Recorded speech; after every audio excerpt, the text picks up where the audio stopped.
Rice ரொம்ப சூப்பராக இருக்கும். சிம்பிளாக பண்ணிடலாம். எப்படி செய்கிறதுன்னு பார்க்கலாம். ஒரு பெரிய தோசைக்கல், குழிவான தோசைக்கல்லாக இருந்தால் பகு உத்தமம். அதை எடுத்துக்கோங்க. அதில் கொஞ்சம் நல்ல எண்ணெய் விட்டுக்கோங்க. இந்த கல் நல்லா சூடாகி எண்ணெயும் நல்லா சூடாகும் போது 1 டேபிள் ஸ்பூன் அளவுக்கு சீரகம் அதில் பொரிச்சுக்கோங்க. கூடவே ஒரு 4 பச்சை மிளகாவை சின்ன சின்னதாக கீறி சின்ன துண்டுகளாக்கி அதையும் இதில் பொரிச்சிருங்க. ஒரு 100 கிராம் இல்லைருந்து 200 கிராம் அளவுக்கு சின்ன வெங்காயத்தை பொடியாக அரிஞ்சு சேர்த்துக்கோங்க. சின்ன வெங்காயம் சேர்க்கும் போது இந்த ரெசிபியோட ருசி ரொம்ப அபாரமாக இருக்கும். எல்லாருக்கும் ரொம்ப பிடிக்கும். ஏன்னா அந்த வெங்காயத்துக்குன்னே ஒரு தனி ருசி உண்டு. கொஞ்சமாக கறிவேப்பிலைகள் இதோட சேர்த்துக்கோங்க. மிதமான தீயில வச்சே செய்யுங்க. நல்லா வதக்குங்க. ஓரளவு இந்த வெங்காயம் குக் ஆகட்டும். இந்த வெங்காயம் வதங்கிறதுக்கு தேவையான அளவு உப்பு கொடுங்க. நல்லா வதக்கிட்டு நடுவில் கொஞ்சம் போர்ஷன்ஸை அதில் பிரிங்க. நல்லா வதக்குனதுக்கு அப்புறமா மத்தியில் கொஞ்சமாக இப்படி பிரித்து விடுங்க.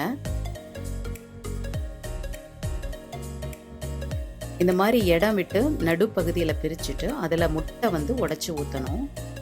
நான் 3 முட்டைகள் எடுத்திருக்கேன்.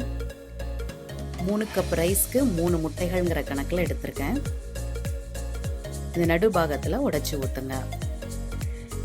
இது பிரத்யேகமாக ரைஸ் வடிச்சும் செய்யலாம். ஏற்கனவே மீந்து போன ரைஸு காலியாக மாட்டுக்கே அப்படின்னு நினச்சா கூட இந்த மாதிரி 3 முட்டைகளை வச்சு செஞ்சிங்கன்னா நொடி பொழுதில் அத்தனை ரைஸும் காலி ஆயிரும். ஒரு பருக்க இல்லாமல் சாப்பிட்ருவாங்க. இன்னும் இருக்கான்னு கூட கேட்பாங்க. அந்த அளவுக்கு ருசியாக இருக்கும் இந்த எக் ரைஸு.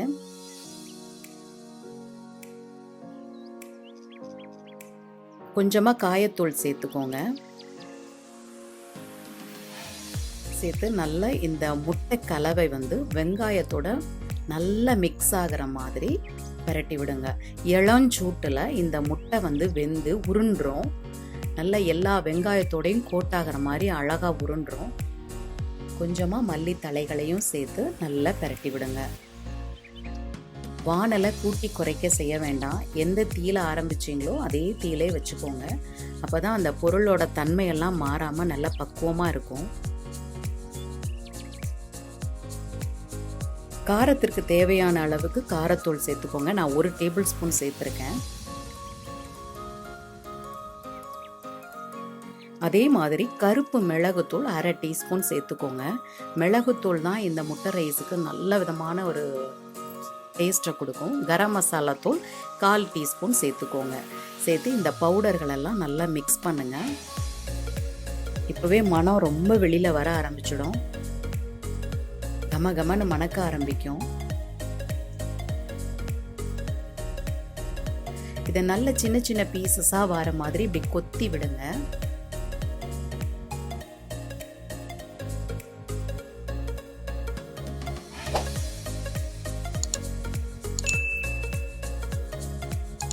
நல்லா இந்த முட்டை நல்லாவே குக் ஆயிரும்.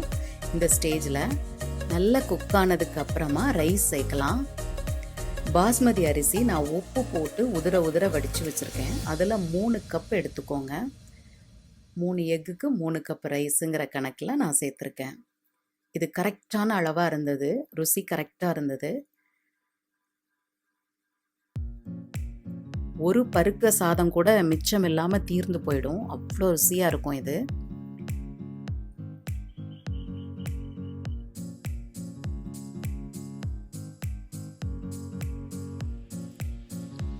கொஞ்சமாக மல்லி தலைகளை சேர்த்துக்கோங்க.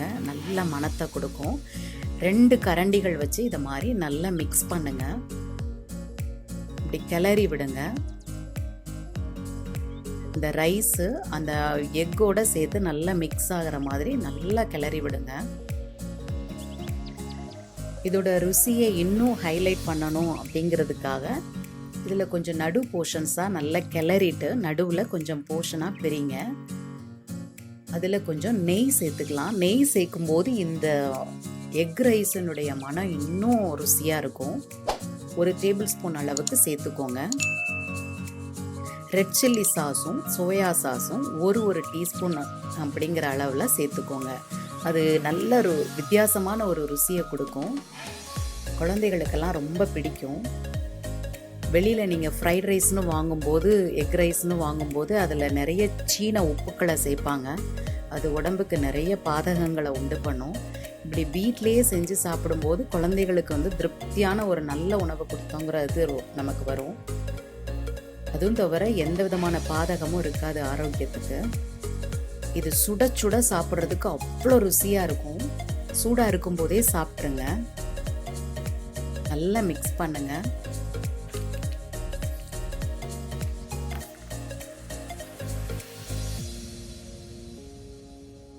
நாம் சேர்த்த எல்லா பொருளும் நல்லா மிக்ஸ் ஆன பிறகு கொஞ்சம் மல்லி தலைகளை அதில் சேர்த்துருங்க.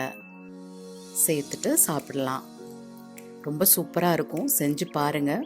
செஞ்சு பார்த்துட்டு உங்கள் ஃபீட்பேக் என்னன்னு எனக்கு சொல்லுங்கள். தேங்க்யூ.